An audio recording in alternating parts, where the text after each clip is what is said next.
Hello दोस्तों, नमस्कार। मैं डॉक्टर आरती राजपूत। आज आपको बताऊंगी वेजाइनल हाइपरप्लेसिया के बारे में। आज ही हमने वेजाइनल हाइपरप्लेसिया का केस देखा, तो हमें लगा हम आप लोगों को भी बताएं ताकि आप पहचान कर पाएँ कि ये कौन सा केस है, कौन सी बीमारी आपके डॉग को हुई है। तो दोस्तों, वेजाइनल हाइपरप्लेसिया जो होता है, इसका कोई स्पेसिफिक रीज़न नहीं होता कि किस कारण से ये हुआ है।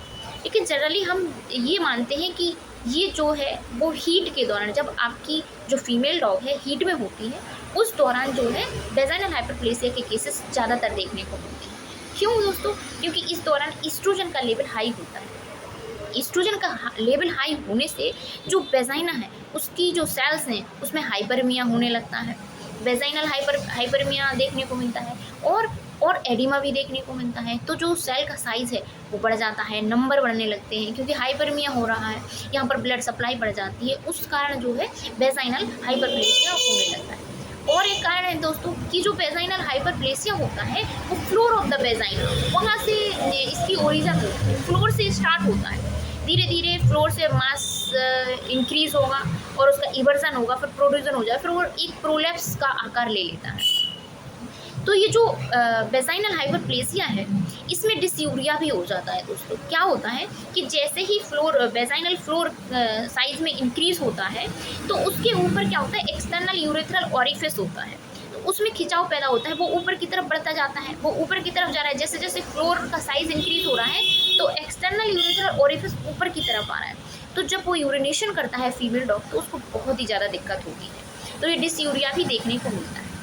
एक चीज़ और क्लियर कर दे दोस्तों, ये जो हमारा वेजाइनल हाइपरप्लेसिया है वो 3 टाइप का होता है, टाइप 1, टाइप 2, टाइप 3। तो आज जो केस हमने देखा है दोस्तों, वो टाइप 1 वेजाइनल हाइपरप्लेसिया का था। इसमें क्या होता है कि जो टाइप 1 वेजाइनल हाइपरप्लेसिया है, इसमें फ्लोर ऑफ द वेजाइना जो है, तो जो फ्लोर है उसका इवर्जन होने लगता है, सेल का साइज बढ़ता है, नंबर बढ़ता है। इसके कारण क्या है, जो फ्लोर है वो हल्का सा आपको इवर्नेट दिखाई देगा, इवर्जन उसमें होता है। टाइप 2 हाइपरप्लेसिया में दोस्तों क्या होता है कि जो हमारा वेजाइनल मास है उसका प्रोलेप्स हमें देखने लगता है, और एलोंग विद बल्बर लिप भी जो है बाहर की तरफ आपको प्रोट्रूड होते हुए दिखते हैं, और एक प्रोलेप एक पियर शेप मास आपको बाहर से दिख जाएगा। जैसे ही आप ऑब्जर्व करोगे, दूर से ही आपको पियर शेप मास दिख रहा है, तो आप समझ जाइए कि ये टाइप 2 वेजाइनल हाइपरप्लेसिया हो चुका है इसको। टाइप 3 हाइपरप्लेसिया में क्या होता है दोस्तों, prolapse of vagina along with bulbar lip with the lumen. इसमें क्या है कि ल्यूमन भी बाहर आने लगता है। जैसे आपको प्रोट्रूजन तो दिख ही रहा है वेजाइनल सेल्स का या वेजाइना का, बल्बर लिप भी बाहर दिख रहे हैं, एलोंग विद ल्यूमन भी आपको बाहर दिखेगा। तो एक बहुत ही एक स्ट्रक्चर राउंड सा एलोंग विद ल्यूमन आपको बाहर दिखेगा। आप समझ जाइए कि ये टाइप 3 जो है, टाइप 3 का वेजाइनल हाइपरप्लेसिया है। अब ट्रीटमेंट की बात करें दोस्तों कि इसका क्या ट्रीटमेंट है, तो इसके तीन तरीके से हम बताते हैं। कि एक तो क्या है कि जैसे ही आपकी जो जो फीमेल डॉग है उसका स्ट्रेस साइकिल रिग्रेस होगा, ख़त्म होगा धीरे धीरे, तो ईस्ट्रोजन का लेवल कम होने से जो हाइपरमिया था, जो एडिमा था, वो कम हो जाएगा। तो उसके चलते वेजाइनल मास का साइज जो है घट जाएगा और वो अपनी नॉर्मल कंडीशन में आ जाएगा।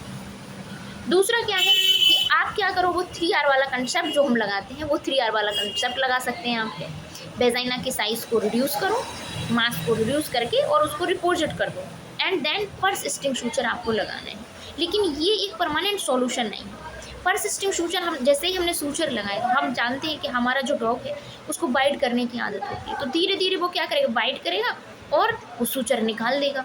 तो ये एक परमानेंट सॉल्यूशन नहीं है।